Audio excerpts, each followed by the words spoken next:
নমস্কার বন্ধুরা, আশা করছি আপনারা সবাই অনেক ভালো আছেন। পূজাস ব্লগের নতুন একটা ভিডিওতে আপনাদের সবাইকে অনেক স্বাগত। তো সকাল হয়ে গিয়েছে, আজকে আমার শরীরটা মোটামুটি ঠিকই আছে। তো সকালে উঠে যুদ্ধ শুরু হয়ে গেল, ঘরের সব কাজবাজ, ঘর ঝাড় দেওয়া, বিছান তোলা, ঘর মোছা, যা যা প্রতিদিন আমি করি। কালকে বৌদিরা বাড়িতে এসছে, ওরা তো অনেক দিন ছিল না। তো কালকে এই যে ওরা বাড়িতে এসে, তো বাড়িতে এসে এই যে শিবাঙ্গী চলে এসে সকাল সকাল। তো এই যে তারপরে আমি বাইরে সেই দুদিন আগে জামা কাপড়গুলো মেলেছিলাম, শরীরটা খারাপ ছিল বলে ভাঁজও করতে পারিনি।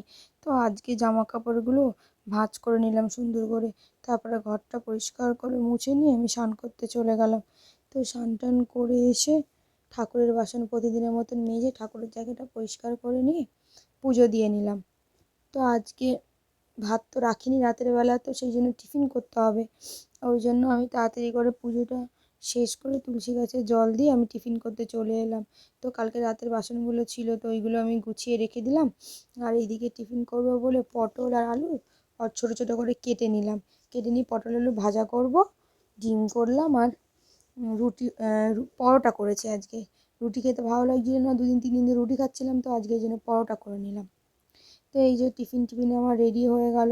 টিফিন খেয়ে দিয়ে আমার আজকে অনেক কাজের চাপ রয়েছে, শরীরটাও ভালো আছে, তো এই জন্য অনেকটা কাজ আজকে একসাথে করে নিতে হবে। তো আমি তাড়াতাড়ি করে টিফিনটা খেয়ে আর ওই মাল কাটতে চলে এলাম। এই যে এই মালটা আজকে রেডি করে আমাকে পাশের গ্রামে দিতে যেতে হবে। এই যে শিবাঙ্গী এসে দুষ্টুমি করছে, খালি বলছে আমি একটু দেখবো, আমাকে একটু দেখাও, ভিডিওতে আমাকে দেখা যাচ্ছে না, এই যে স্কেল নিয়ে পালিয়ে যাচ্ছে। তো এই করতে করতে মালগুলো তাড়াতাড়ি করে কেটে নিলাম। তো আমি একজনকে বললাম পাশের গ্রামের একজনকে মালগুলো নিয়ে যেতে, তো সে আমাকে বললো নিয়ে যাব, কিন্তু তারপর আর সে এলো না। তো আমি কি করলাম, আমি এই করতে করতে এই মালটা রেডি করতে করতে আমার আজকে প্রায় 1টা বেজে গিয়েছে। তো কি করব, তার মাঝে দেখলাম একটা বিছানার চাদর অর্ডার দেওয়া ছিল, তো ডেলিভারি বয়টা এলো।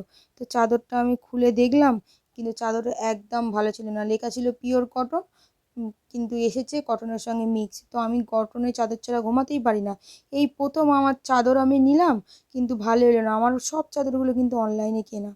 তো এই যে দেখে দেখে মনটা আমার খারাপ হয়ে গেল, দিয়ে যে আমি রান্না করতে চলে এলাম। সকালে তো পটল আলু ভাজা ছিল, আমি মাংস করলাম আর ভাত করলাম, আর কিছুই করলাম না। তো এই যে আজকে ভিডিওটা এখানেই শেষ করলাম। ভালো থাকবেন, সুস্থ থাকবেন।